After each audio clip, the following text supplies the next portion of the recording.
Hello everyone, my name is TWEE Meredith. Welcome to the Model Homesteader. Today we are going to head to Morgan County, Tennessee to take a look at a 12.5 acre property. It includes a pond and 2 spring-fed streams. Come along with us for the ride, it should be fun.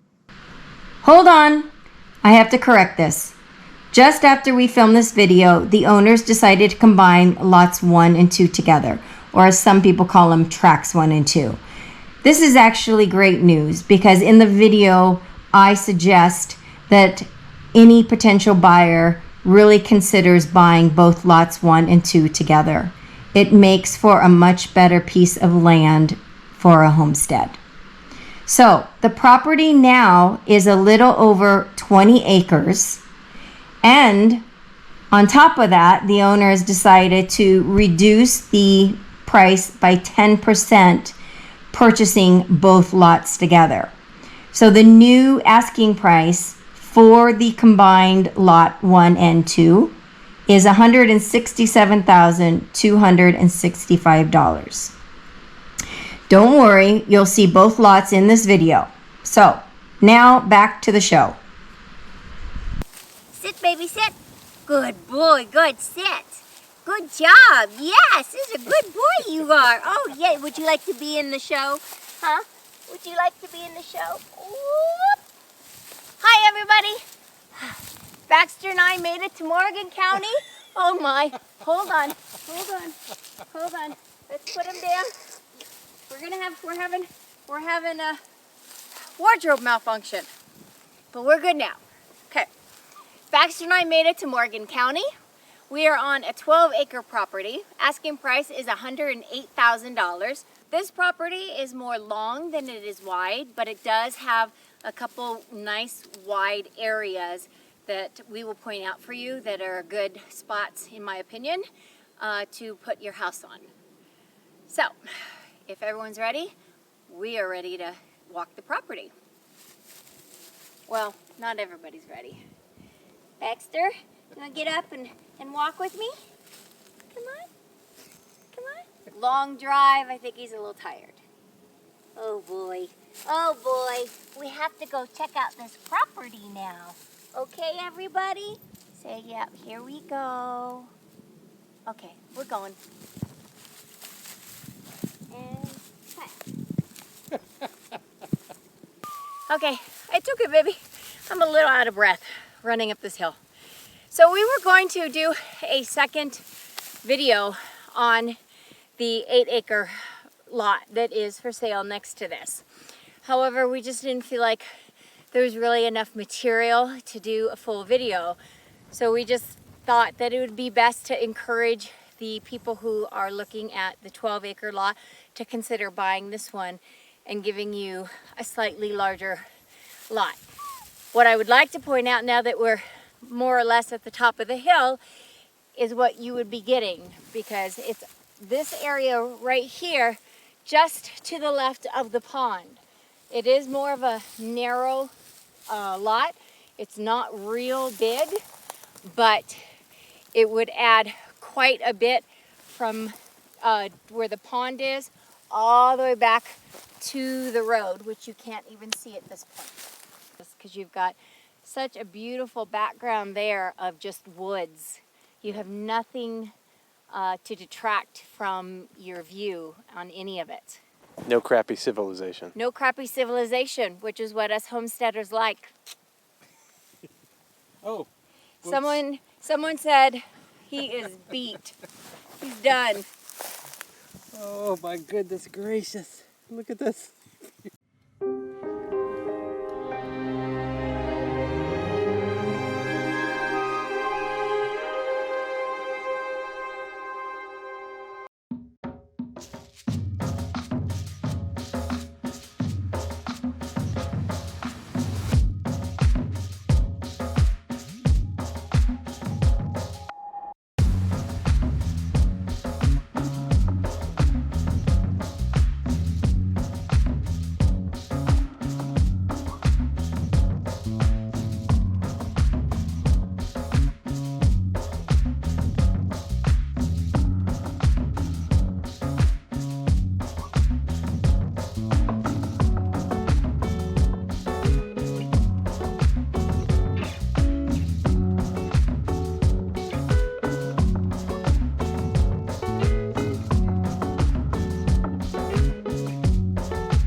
couple spots that I noticed that would be really ideal for building your actual home would be over here to my right on this hill, just overlooking your pond. Or back behind me to the left, there is another hill that would be a nice spot to build your, not build your pond, build your house. And even with that, you could have your house on either hill and still be able to enlarge the pond to a bigger size if you wanted to. Behind me is a cute pond that is part of this property. Now it is fairly small right now, maybe only about 1/4 of an acre, but it has the potential of being much larger. It is fed by 2 different springs. The reason that it is a little on the small side right now is that the dam needs some repair. But if you repair that dam, do some digging, and set it up the way it needs to be set up, you could actually have a very nice sized pond. I had to ask you to do a hair flip, but you got No, this weird thing no going hair. on. You've already done it in 2 of the videos, so It's your signature move. it's not my signature move. All right, tell me about this dam that you're standing on. It's about to crumble. You think my hair flip is a signature move. It is not my signature move. Do you have a signature move? No. Well, maybe now you should get one Okay, called the hair flip. So the hair flip. Okay, wash out. Wash out. But I'm not in an ocean and doing it like slow motion. See? I put it in slow motion. You gotta catch it like whoosh, whoosh, and whatever. Well, if you would do it, I would slow motion it up for you. Oh, really? Really, really. Okay. Viewers, here we go. This has nothing to do with the property, but here we go. Ready? Ready. All right, here we go. Get her, Baxter. Get her, Baxter. Hold on. This is so sexy with a dog at my feet, And jumping your hair in the weeds. in the weeds. Here we go.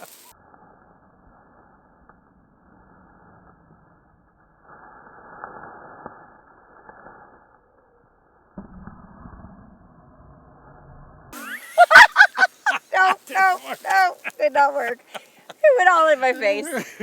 We're keeping it. Tell me about the... So, anyways, we're here to talk about land. We wanted to mention to you that right here behind me on the left is where the dam has eroded. It really needs to be repaired. If you can, but once you repair it, that will really make a big difference with this pond and being able to jack it up and get it fuller. There you go. I agree. There's a lot you could do to make this a better, bigger pond. Mm-hmm.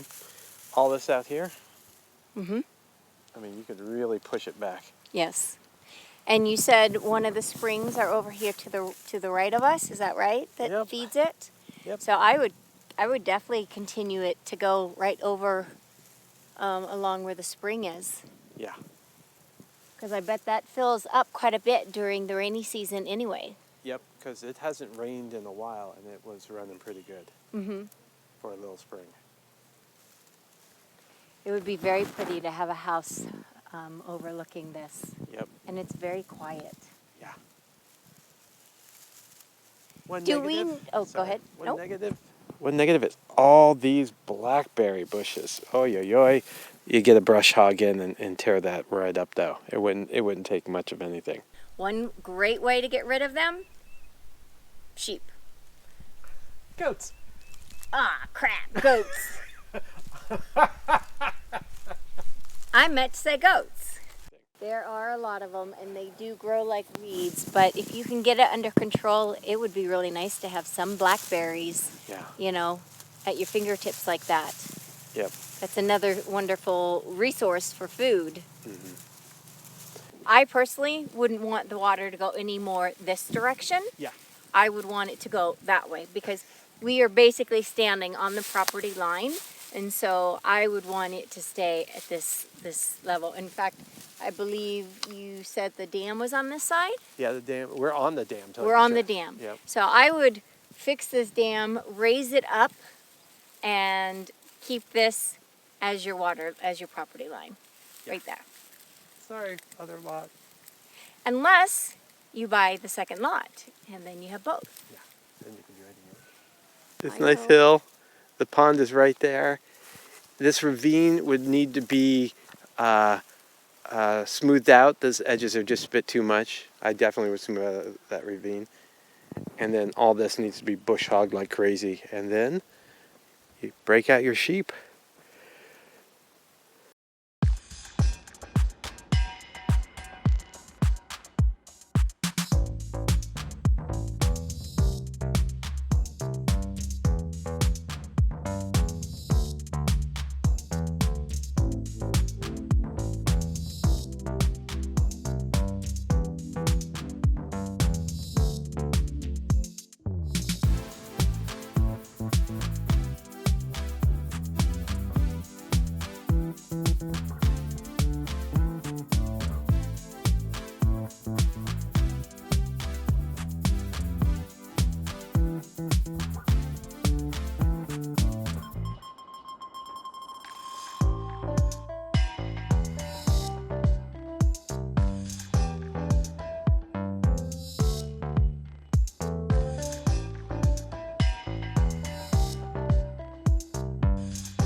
Right behind me are where the two springs. No.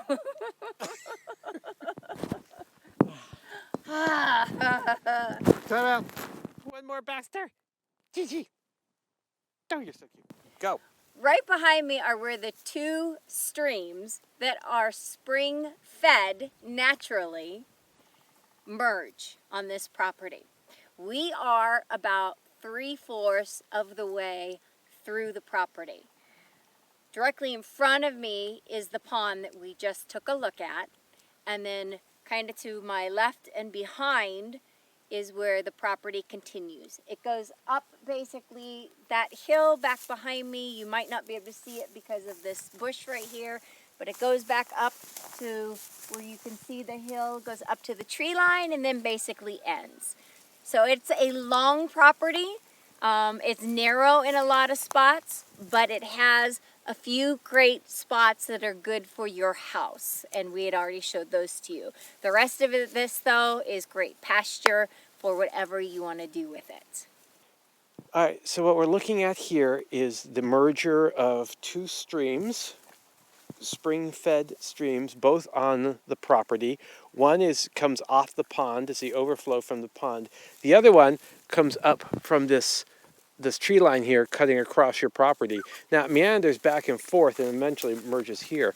But and it's all on your property, but if you wanted to go to your pond, it wouldn't take much to bring it back, to basically just dig it out this way and bring it back out here. But you might have plenty of water from just that one stream to fill your pond up. Right. Especially since it's flowing year-round. Yep. And it's a pretty good flow. I mean, that'll eventually fill up a pond. Yes, it would. Pretty quick. So. And then some. Yep. You would definitely eventually have some overflow since it's nonstop. Yep. It is big, 12 acres. It's a little bit more on the long side, but it does go way back, and then you have that spot over by the pond that has two really nice places to build your home. Yep. So you could do pretty much anything back here, pigs, sheep, goats, whatever. Little crazy puppy dogs. Gardens. Yep. Or just have it as pasture land. If you have any questions regarding this property, or you are actually interested in taking a look at it, please comment below. We'd be happy to get you in touch with the listing agent who can take care of that for you. If you like today's video, please like, subscribe, and ring that bell. That way you can be notified of any future videos we do. We are going to let you go now, and we hope you have a wonderful day. We'll see you at the next video. Bye. Bye, Baxter. Dirty boy. Goodbye. Now, we haven't had any dancing. Baxter. Baxter, dance. Dance for us. Poor little monkey boy. He's exhausted. He's all tied up. He's all tangled up. Mama, you're going to have to dance for him. Woo, boo, boo. Give a kiss.